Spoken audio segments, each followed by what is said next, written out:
사도행전 14장 19절과 20절의 말씀입니다. 이 시간 하나님의 말씀을 한 목소리로 읽겠습니다.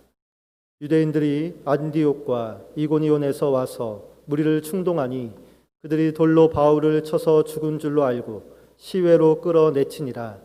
제자들이 둘러섰을 때에 바울이 일어나 그 성에 들어갔다가 이튿날 바나바와 함께 더베로 가서 아멘.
말씀 시간입니다. 담임 목사님 나오셔서 불사조라는 제목으로 말씀을 전하십니다. 큰 은혜 받으시기 바랍니다.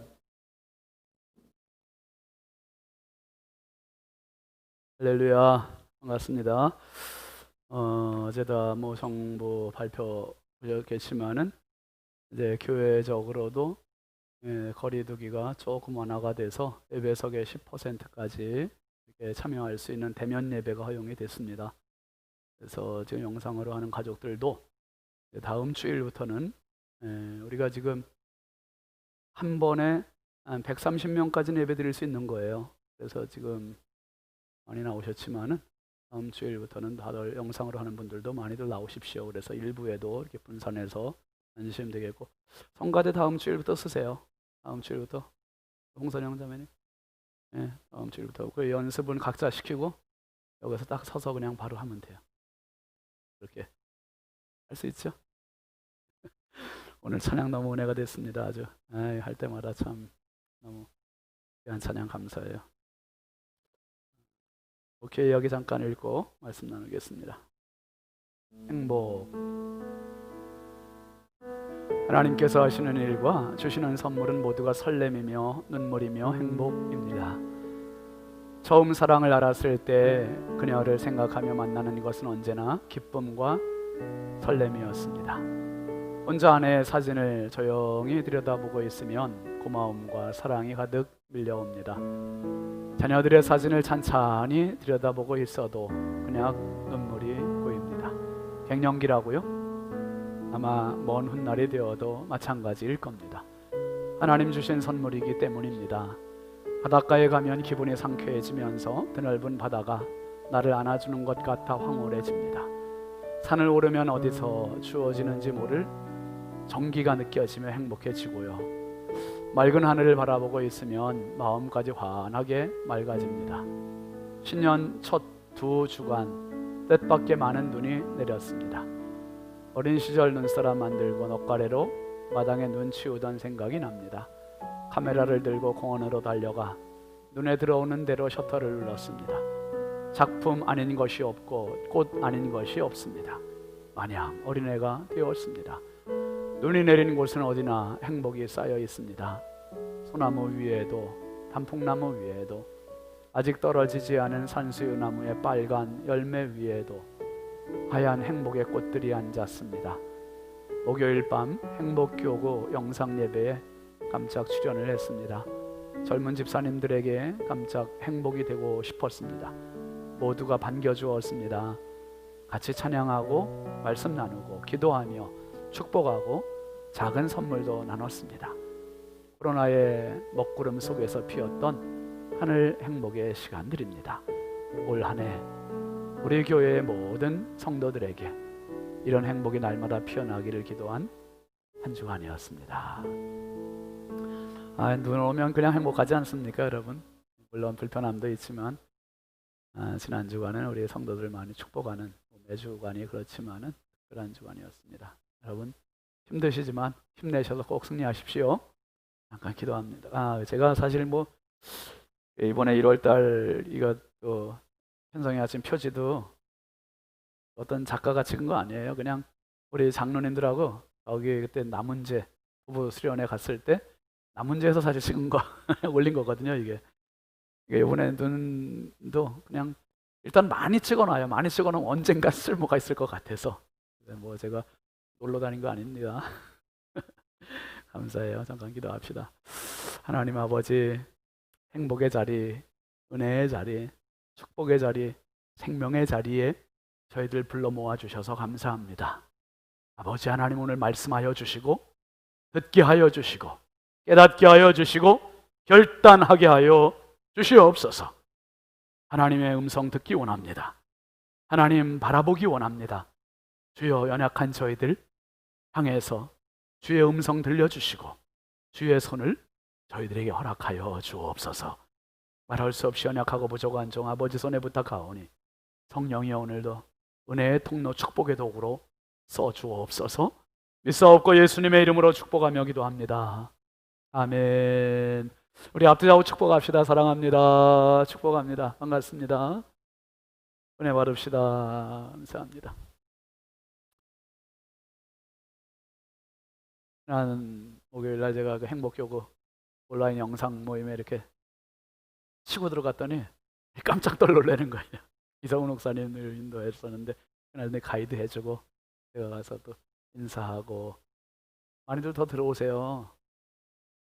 저쯤마다 제가 아이스크림 선물했는데 안 들어온 분들 손해 보셨어요. 오늘 우리 2021년 우리 신성교회 표와 함께 합시다. 하나님만 바라라. 오늘 말씀 같이 하지요. 불사조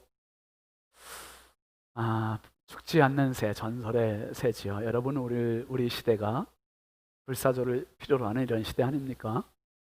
시대적으로, 사회적으로 표현한다면 뭐 여러 가지로 표현할 수 있겠지만 저는 그렇게 표현하고 싶어요. 불안.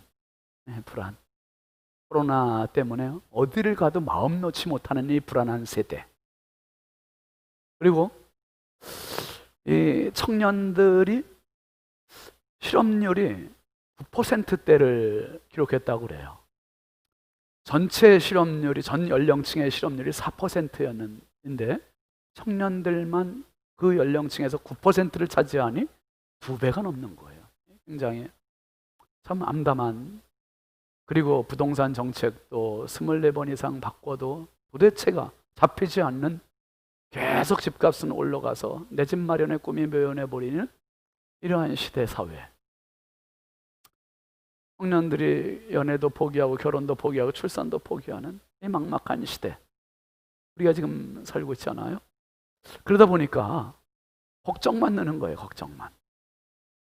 여러분, 대한민국이 사실 전 세계에서 걱정 제일 많이 하는 거 알고 계세요?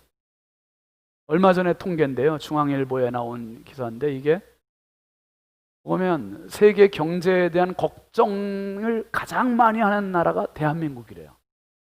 돈 걱정을 제일 많이 한대요. 그래서 덴마크가 40% 걱정을 한다면 우리나라는 83%, 2배 이상 더 많은 걱정을 한대요, 여러분. 그 다음에 지금 우리 코로나 사태 감염병에 대한 걱정도 독일 사람들이 55%, 근데 우리나라는 89%를 오로지 여기에 지금 다 올인해서 다 걱정에 지금 사로잡혀서 산다는 거예요. 그래서 더 우리가 감염자가 적을지도 모르지요. 근데 이렇게 되다 보니까 이 걱정만 많이 하다 보니까 걱정한다고 또 되는 건 아니고 스트레스만 쌓이고, 그러니까 결국은 또 어디로 갑니까? 막다른 골목, 자살로 가는 거예요. 자살로. OECD 국가 38개 나라 중에서 10만 명당 자살 숫자가 우리나라가 24.6명, 터키는 2.6명밖에 안 되는데, 그 중간에 보면 일본도 14.9명, 15명 정도밖에 안 되는데 우리나라는 24.6명으로 1등. 여러분, 특별히 그 10대에서 30대까지 젊은 층들 있잖아요. 젊은 층들이 사망 원인의 1등이 자살이래요. 1등이 55%가 자살이래요. 그 연령층에 교통사고로 죽는 비율이 사망자 숫자의 9%밖에 안 된대요. 교통사고 사망률이 9%밖에 안 되는 자살하는 사람들은 50%가 넘으니 교통사고로 죽는 사람보다 5배 이상 많은 거예요. 그러니까 여러분, 우리가 진짜 자녀들을 위해서, 청년들을 위해서 기도 많이 해주셔야 돼요. 꿋꿋하게 살아갈 수 있도록 진짜 기도 많이 해주셔야 돼요. 이 자살률이 이렇게 많고요. 그 다음에 제가 지지난주인가요? 아침에 주일 낮에 보여드렸지만은 우리나라가 2018년도에 신생아 수가 30만 명, 19년도에는 27만 명, 점점 줄어든다고 그랬잖아요. 1970년도엔 100만 명이었던 게 40년 만에 이렇게 확 줄어들었는데, 인구 절벽. 근데 낙태율은 또 엄청 높아서 전 세계 1위 낙태. 낙태가 2019년도 110만 명이래요. 110만 명. 뭐 심각하잖아요. 27만 명 태어나고 110만 명을 죽여요. 110만 명이면 하루에 3,000명이 죽는 거예요. 3,000명 낙태 수술해서. 진짜 이런 인구가 줄어들 수밖에 없잖아요. 그러면서 저출산 뭐 걱정할 게 아니죠, 이게 지금.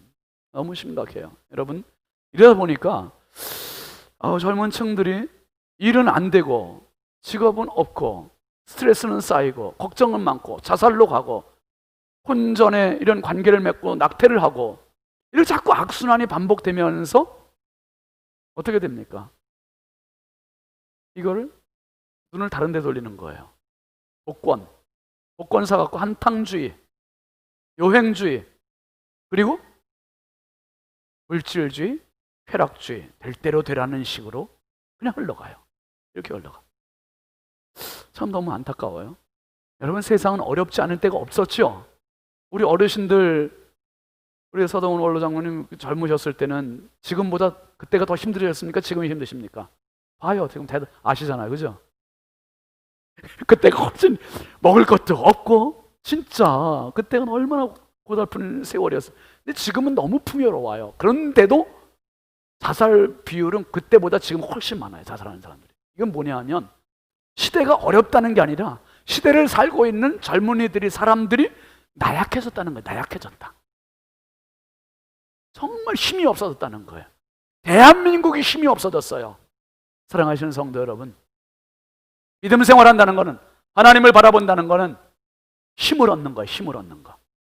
제가 우리 최순석 권사님이 꽃꽂이 하셨지만 매주일 꽃꽂이 보면서 제가 메시지를 혼자 생각해. 혼자 뭘까? 생각. 권사님 뭐라고 하셨는지 모르겠지만 제가 볼 때 이게 야곱의 사닥다리 같아. 쭉 야곱의 사닥다리랑 슉 하늘로 올라가는. 여러분, 오늘 우리의 믿음이, 우리의 신앙이 차곡차곡 계단처럼, 사닥다리처럼 계속 올라가는 거예요. 올라가요. 힘들더라도, 어렵더라도 오늘 예배를 통해서, 말씀을 통해서, 기도를 통해서 다시 힘을 얻고 당신의 삶의 자리를 개척해 나가는 믿음의 사람, 성령의 사람 되시길 주의 이름으로 축원합니다. 꼭 힘내셔야 돼요. 힘내셔야 돼요. 진짜. 여러분, 바울 사도도 너무 힘들었잖아요. 바울 사도가 전도 여행하면서 진짜 힘들었던 건 추위도 아니고 풍랑도 아니었고 굶주림도 아니었고 음식 문화도 아니었고, 진짜 그를 힘들게 한 건 뭐였냐 하면 사람들이에요. 사람들. 자기 동족 유대인들 끈질기게 따라오며 괴롭혔고 죽이려고 했고 방해했고. 오늘 본문이 그 이야기입니다. 19절 한번 다시 보실까요? 시작. 유대인들이 안디옥과 이고니온에서 와서 무리를 충동하니 그들이 돌로 바울을 쳐서 죽은 줄로 알고 시외로 끌어내치니라. 유대인들, 동족들이에요. 동족들이 안디옥에서, 이고니온에서 지금 루스라까지 쫓아왔어요. 쫓아온 이유는 다른 데 없어요. 바울 죽이려고. 바울 죽이려고. 그래서 자기들끼리만이 아니라 사람들을 선동해가지고 무리들과 함께 바울에게 돌을 집중 포화를 시켰어요. 집중적으로 돌을 던져가지고, 그러니까 바울이 돌에 엄청 맞아서 쓰러져서 죽었어요. 죽은 줄 알고 이 사람들이, 유대인들이 바울을 아예 들어서 질질 끌어서 쓰레기 버리듯이 성 밖으로 내던져 버렸어요. 죽은 줄 알고. 이 정도로 정말 돌에게 너무 많이 맞은, 돌에 맞은 거죠. 바울 사도가 예수님이 십자가에 못 박혀 죽으신 그 고난을 알고, 자기가 직접 앞장서서 돌 던져서 죽였던 스데반 집사님 알고, 이제는 자기가 돌을 맞는 입장이 된 거예요. 돌 맞아가면서 머리도 맞고 이마도 맞고 얼굴도 맞고 팔도 맞고 다리도 맞고 온몸에 맞고 피투성이가 되고 상처투성이가 되고 멍투성이가 되고 질질 흐르는 피, 쓰러져서 이제 숨이 끊어진 것 같이 그런 인사불성이 됐어요. 그런데요, 여러분, 이 상황으로 끝났으면 사도행전도 끝나는 거고요, 복음도 끝나는 거고요, 목회 서신도 없고 바울 서신도 없어요. 2차 전도여행도 없고 3차 전도여행도 없어요. 그런데 어떻게 됩니까, 여러분? 20절로 한번 넘어가 볼까요? 시작. 제자들이 둘러섰을 때에 바울이 일어나 그 성에 들어갔다가 이튿날 바나바와 함께 더베로 가서. 제자들이 둘러섰대요. 바울을 한 가운데 놓고 둘러섰는데 이 제자들은 누굽니까? 이고니온에서, 루스드라에서 예수님, 바울의 전도를 통해서 예수님 믿은 사람들, 갓 믿은 새 신자들, 새 가족들, 이 사람들이 바울을 중심으로 둘러서 있는 거예요. 둘러서서 얼마나 눈물을 흘리면서 안타까워하고 영적인 아버지인 바울의 죽음에 정말 속상하고 힘들어하고 애도의 눈물을 흘리고 기도하고. 그런데 초상집 분위기인데 그 자리에서 바울이 다시 일어나는 거예요. 바울이 일어나. 한번 따라 합시다. 바울이 일어나. 바울이 일어났어요. 돌에 맞아서 얼마나 욱신거리고 아팠을까. 그런데 그 자리에서 일어나 루스드라 성, 그 지긋지긋한 성, 돌로 맞았던 성, 거길 다시 들어가요. 다시 들어가 그 다음날 더베로 가서 복음을 전하기 위하여 1차 전도 여행의 마지막 종착지인 더베까지 가서 복음을 전하는 거예요. 이런 사람 무슨 수로 당합니까? 이런 사람은 세상에 감당할 수 없는 사람. 바울 사도, 불사조예요. 불사조. 21절도 한번 같이 보시죠. 시작. 복음을 그 성에서 전하여 많은 사람을 제자로 삼고 루스드라와 이고니온과 안디옥으로 돌아가서, 바울 사도가 이 더베라는 곳에 가서 복음을 전하고, 그리고 여기까지 와서 이제 다시 수리아 안디옥 파송한 그곳으로 다시 가야 되는 거예요. 다시 가는데 다른 길을 통해서 가지 않아요. 왔던 길을 다시 갑니다. 왜죠? 왔던 길, 자기가 돌 맞아 보니까 이 복음의 소중함을 더하는 거예요. 복음의 가치를 더하는 거예요. 아하, 복음은 적당히 지켜서 안 되는 거, 믿음은 적당히 지켜서 안 되는 거구나. 어떤 돌에 맞아도 지켜야 할 것, 이게 믿음이구나.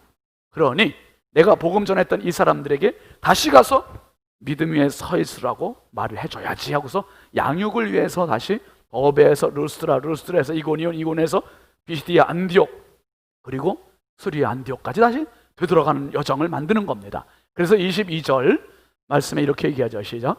제자들의 마음을 굳게 하여 이 믿음에 머물러 있으라 권하고, 또 우리가 하나님의 나라에 들어가려면 많은 환난을 겪어야 할 것이니라. 하나님 나라 들어가려면 많은 환난, 고난, 어려움, 눈물. 근데 그걸 믿음을 굳게 하고 마음을 굳게 하라는 거예요. 그래서 마음을 굳게 하여, 이 말은 헬라 말로 에피스테리조라는 말로 되어 있습니다. 이 에피스테리조라는 말은 무슨 뜻이 있다고요? 힘있게 하다, 튼튼하게 하다, 강하게 하다. 그러니까 이 말은 어떤 데 쓰였냐 하면, 포도나무 넝쿨이 이제 줄기에서 나와서 가지가 나와 자라면 이 가지가 힘이 없잖아요. 가냘프잖아요. 그러니까 축 처지고 늘어져요. 땅에 끌려요. 그러면 포도원지기가 와서 나무 지지대로 이놈을 턱 받쳐주는 거죠. 받쳐주면 이때 에피스테리조, 지탱해준다, 튼튼하게 해준다, 또 받쳐준다. 에피스테리조. 또 연세 드신 어른들이 다리도 아프고 허리도 아프고 힘들어서 주저앉고 싶을 때, 쓰러지고 싶을 때, 그때 버틸 수 있는 지팡이로 딱 짚는 거, 그게 에피스테리죠. 여러분, 내 상황이 힘들어서 좌절하고 어렵고 정말 포기하고 싶은 때, 내 힘으로는 버틸 수 없는데 하나님의 은혜로 예배의 자리에서 나도 모르게 하나님의 힘을 주시고 튼튼하게 해주시고 강하게 해주시는, 이게 바로 에피스테리조입니다. 여러분에게 이 은혜가 있길 주의 이름으로 축원합니다. 하나님께서 붙잡아 주시는, 하나님께 힘 주시는, 하나님께 강하게 하시는, 하나님께 튼튼하게 하시는 이 은혜가 넘치기를 주의 이름으로 축원합니다. 그래야 다시 일어나요. 여러분, 초대교회는 1세기의 초대교회는 모두가 다 핍박의 연속. 로마가 너무 강하게 핍박을 하니까 다 땅속으로 들어갔습니다. 카타콤베라고 하는 지하 공동묘지로 다 숨어 들어갔잖아요. 그런데 어떻게든지 기독교인들 말살 정책을 피면서 기독교인들 다 죽이려고 할 때 체포되면 원형경기장, 로마 황제가 원형경기장 안에 일주일 동안 굶은 사자를 풀어놔요. 그리고 체포된 기독교인들을 그 원형경기장에 내세웁니다. 수많은 관중들이 사자의 밥이 되는 기독교인들을 보면서 환호를 해요. 그런데 그 원형경기장 한쪽 편에 황금마차를 준비해 놓습니다. 황금마차. 로마 황제가 회유하기 위해서 기독교인들에게 묻습니다. 네가 만일 이 시간에 지금 네가 주로 고백하는 예수, 그 예수를 부인하고 로마 황제를 주로 큐리오스로 인정하면 너를 저 황금마차에 태워주겠다. 황금마차에 타는 순간 너의 모든 죽음은 끝나고 고난은 끝나고 너의 부, 생명, 안전은 보장된다. 이렇게 얘기를 해주는 거예요. 그런데 300년의 시간이 흐르는 동안 300년 동안 한 사람도 그 황금마차를 탄 사람이 없습니다. 황금마차를 탄 사람이 없어요. 모든 기독교인들이 원형경기장에서 사자의 밥이 되고 그 세상의 물질주의, 쾌락주의에 빠져있는 로마 사람들이 거기에 충격을 받는 거예요. 수많은 로마 사람들이 기독교로 개종을 합니다. 그리고 313년 콘스탄틴 황제가 기독교를 공인하고 로마의 국교로 세우고, 여러분, 그들에겐 뭔가 있는 거예요. 죽음도 불사할 수 있는 그 뭔가가 있는 거죠. 바울 사도가 가지고 있는 이것, 그 죽음의 자리에 돌에 매맞아 가면서도 죽었음에도 불구하고 다시 일어나서 이 복음, 이제 포기하고 싶은데 포기하지 않고 다시 갈 수 있는 그 용기와 그 굴하지 않는 그 믿음, 어디서 생기는가? 그것을 지탱해주는 힘이 뭔가? 그 첫째가 바로 성령이세요. 성령. 한번 합시다. 성령님입니다. 성령님이세요. 바울 사도의 사역의 주인이 항상 성령이셨어요. 여러분, 사도행전 13장 4절 한번 볼까요? 시작. 두 사람이 성령의 보내심을 받아. 그래서 수리아 안디옥 교회에서 파송할 때, 물론 안디옥 교회에서 파송하지만 성령의 지시하심을 받아서 파송을 하는 거예요.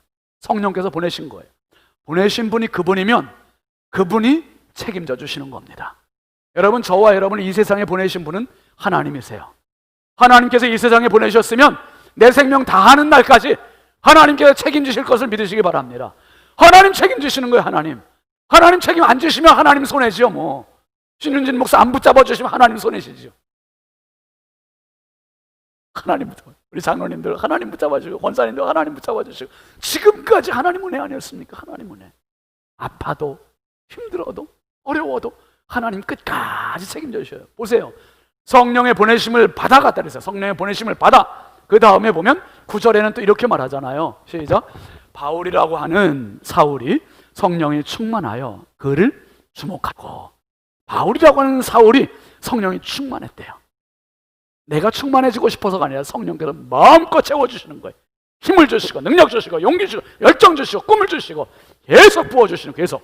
그 다음에 52절도 넘어가 보세요. 제자들은 기쁨과 성령이 충만하니라. 사랑하시는 성도 여러분, 교회를 언저리에서 믿는 신앙 되지 마시고 성령 충만한 복판에서 주를 섬기는 그러한 신앙, 열정의 신앙 되시길 주의 이름으로 축원합니다. 성령 충만하면 나도 모르는 의욕이 생겨요. 열정이 생겨요. 이것은 교회에서도 마찬가지고 삶의 자리에서도 마찬가지고 하나님께서 주시는 지혜도 있고 하나님 주시는 열정도 생기고 꿈도 생기고, 그러니까 우리가 날마다 사모하고 구해야 할 분은 성령이세요. 성령. 그 다음에 바울 사도는요, 이렇게 굴하지 않는 믿음 갖고 승리할 수 있었던 비결이 뭐냐? 불사조처럼 살 수 있었던 힘, 그건 복음의 가치입니다. 복음의 가치. 한번 합시다. 복음의 가치입니다. 네, 복음의 가치. 바울에게 있어서 복음의 가치는 최고예요. 전부예요. 자기 인생의 전부. 그래서 바울에게 복음은요, 십자가 복음, 이게 자기의 전부예요. 여러분, 갈라디아서 6장 14절 한번 같이 볼까요? 시작. 그러나 내게는 우리 주 예수 그리스도의 십자가 외에 결코 자랑할 것이 없으니 그리스도로 말미암아 세상이 나를 대하여 십자가에 못 박히고 내가 또한 세상을 대하여 그러하니라.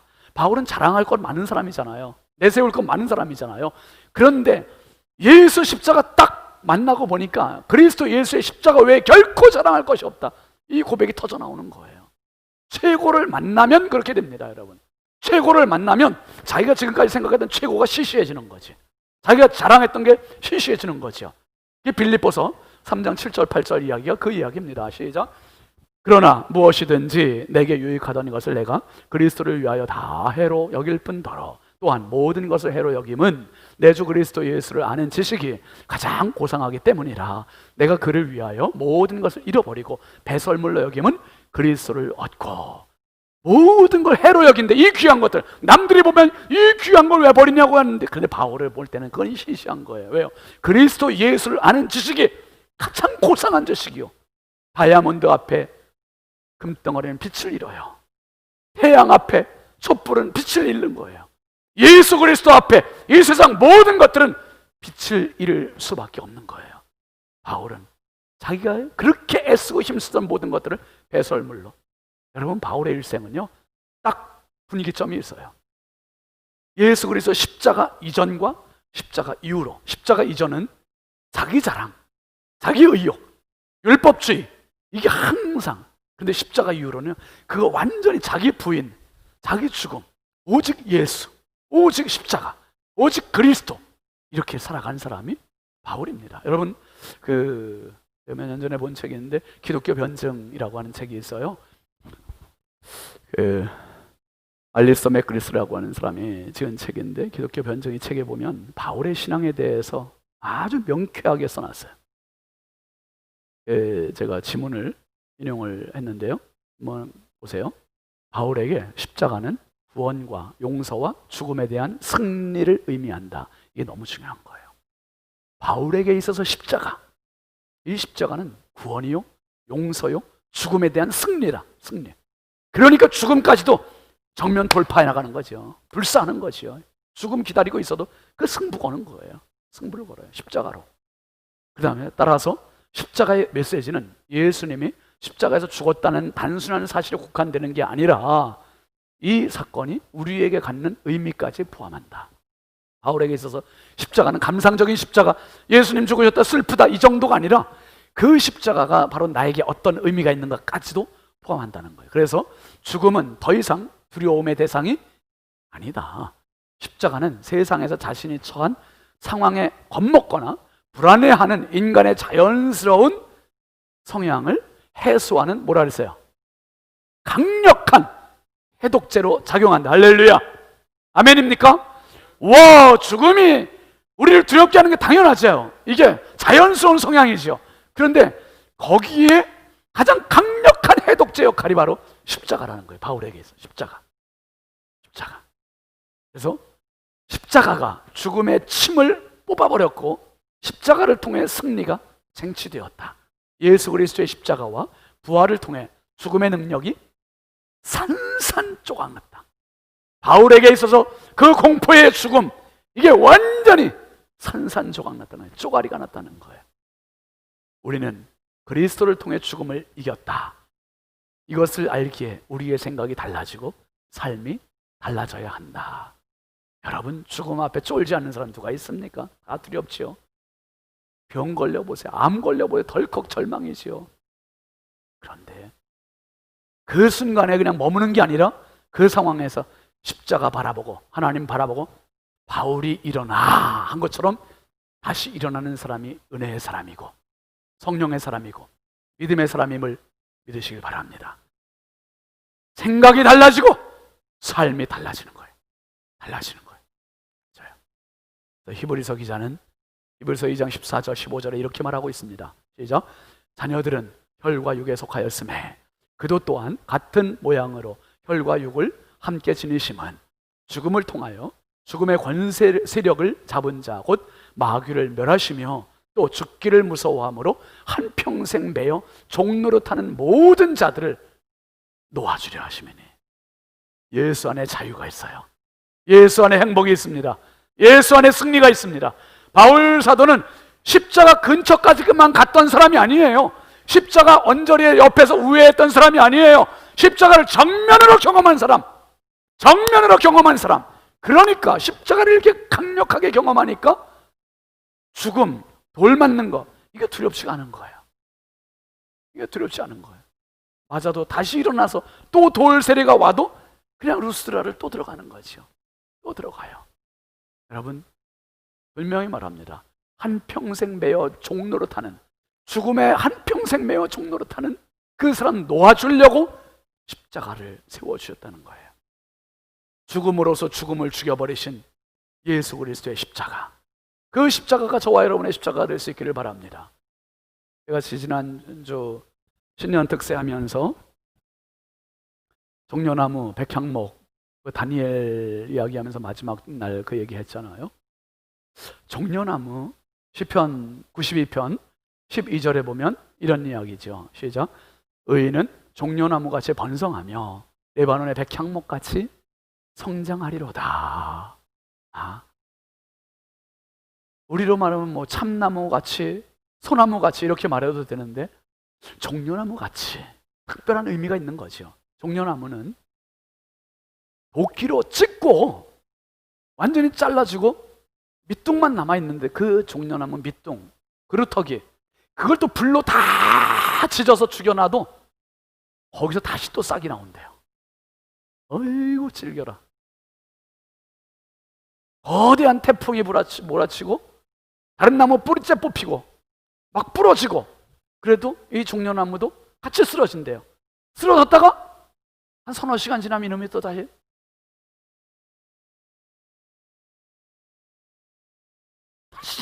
다시 일어난대.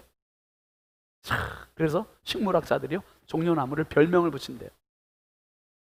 불사조다. 불사조 종려나무. 불사조. 사조나무. 여러분, 종려나무가 사막 황량한 광야에서 자라는 나무라면 백향목은 1500m, 2000m 되는 이상 되는 고산, 이 만년설에서 그 추위를 이겨내면서 자라는 나무. 굉장히 크게 솔로몬의 성전 건축에 쓰였던 목재 아닙니까? 1000년에서 뭐 무려 5000년까지 사는 나무도 있대요.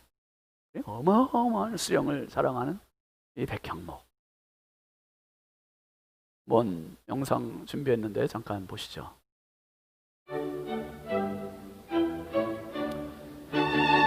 종려나무의 그 열매는 대추야자라고 조그만 대추보다 조금 더 큰 그 야자 엄청 달잖아요. 종려나무 산 정상에서 마을로 내려가는 중간에 레바논 삼나무로 알려진 백향목 군락지가 있다.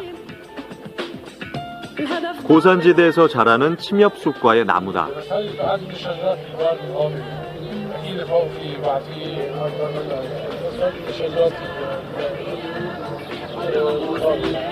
다 자란 백향목은 높이가 40m, 지름이 2.5m에 달하는 엄청난 크기다.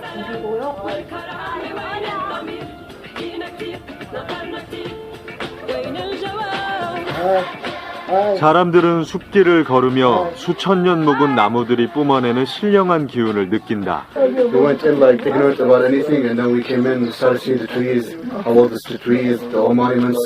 It was amazing. It's an inspiring experience. It's something else, actually. 뜨거운 태양빛과 풍부한 물을 흡수해 거대하게 자라난 백향목.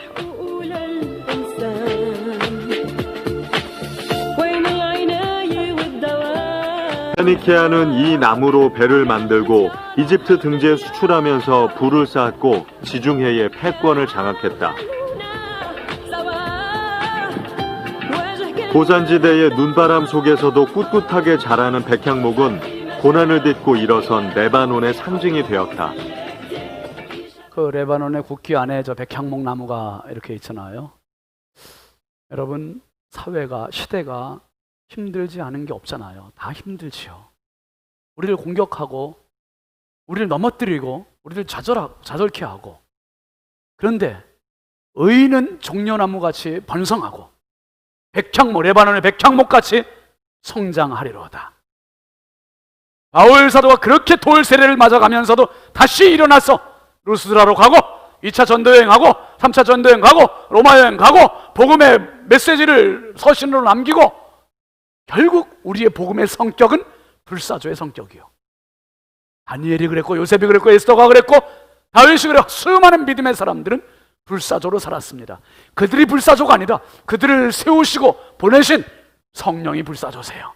하나님이 불사조세요. 여러분, 힘든 그 자리에서 우리가 부름받은 것은 불사조로 부름받은 겁니다. 힘들어도 다시 힘을 냅시다. 다시 일어납시다.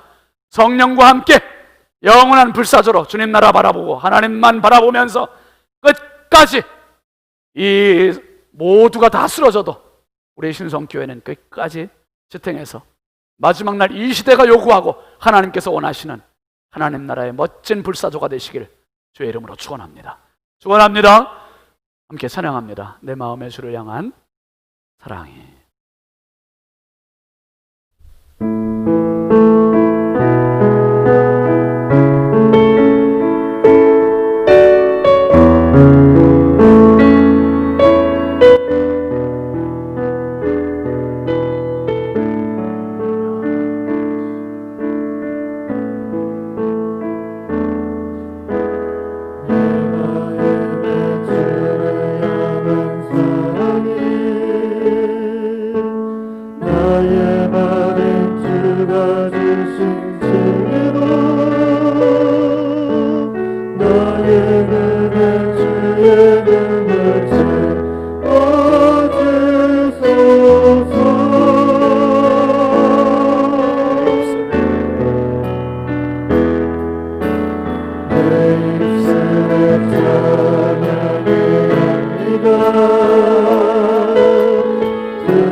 손에는 주를 닮은 성길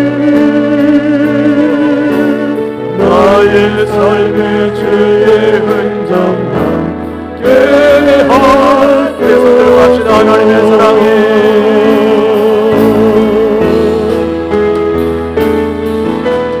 하나님의 사랑이 영원히 함께하리.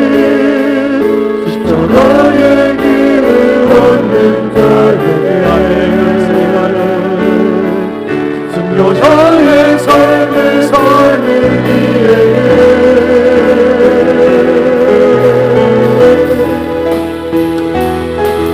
걸어가는 소리와 세상 그 앞서게로 주의 순결하신 그날을 하네. 내 생명 주님께 하나님의 사랑이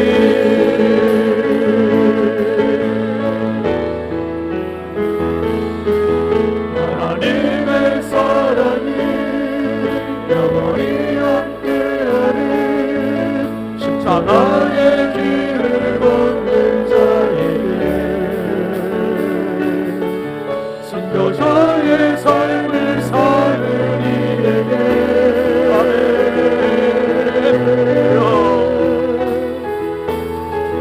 걸어가는 소리와 세상 그 앞서게도 주의 순결하신 문화를 내 생명 주님께 내 생명 내 생명 주님께 내 생명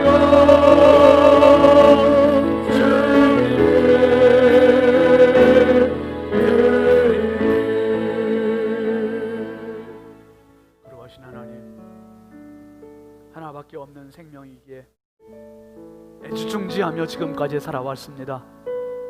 죽음의 공포와 엄습하면 그 앞에서 떨며 두려웠고 불안했고 초조했고 때로는 좌절하기도 했습니다.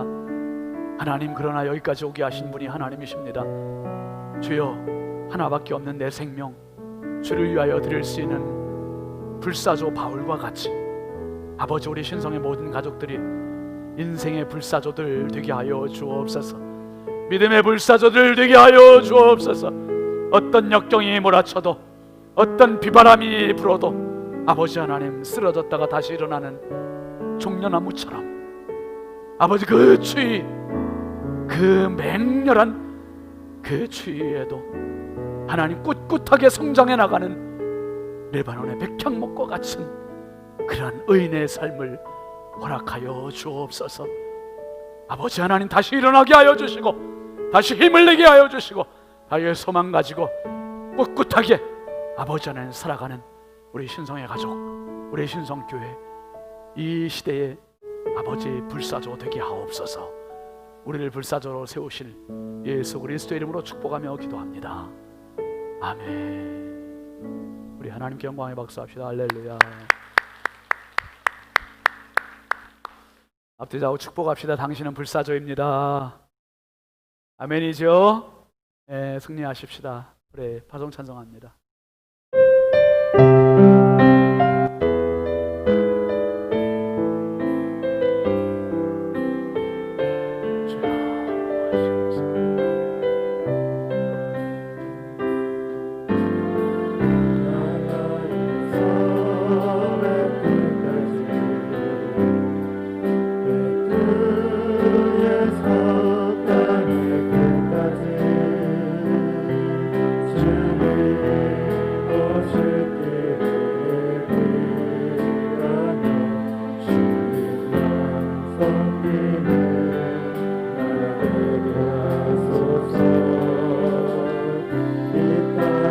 주는 교회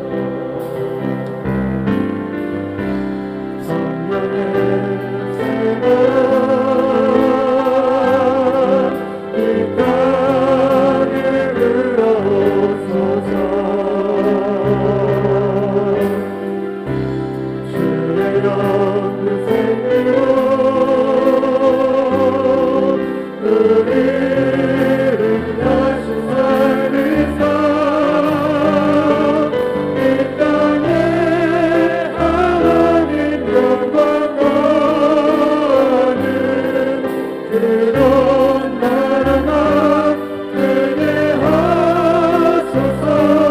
열방에 하나님 영광 비추는 그런 나라가 되게 하소서.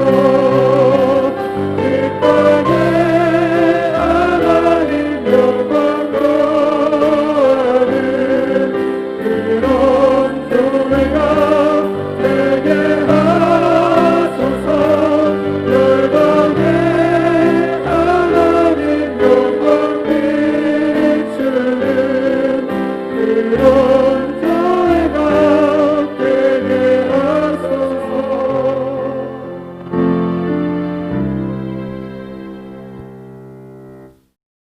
우리의 영원한 불사조이신 주 예수 그리스도의 은혜와 하나님 아버지의 완전하신 사랑하심과 지금도 좌절하고 낙심한 우리들에게 날마다 새 힘 주시고 능력 주시고 일으켜 주시는 성령님의 감화와 감동 역사하시는 은총이 인생의 남은 때를 불사조의 이 믿음 가지고 날마다 승리하기로 다짐하고 돌아가는 사랑하는 모든 신성의 가족들 머리 위에 이 나라 이 민족 위에 이제부터 영원토록 함께 하시기를 간절히 축원하옵나이다.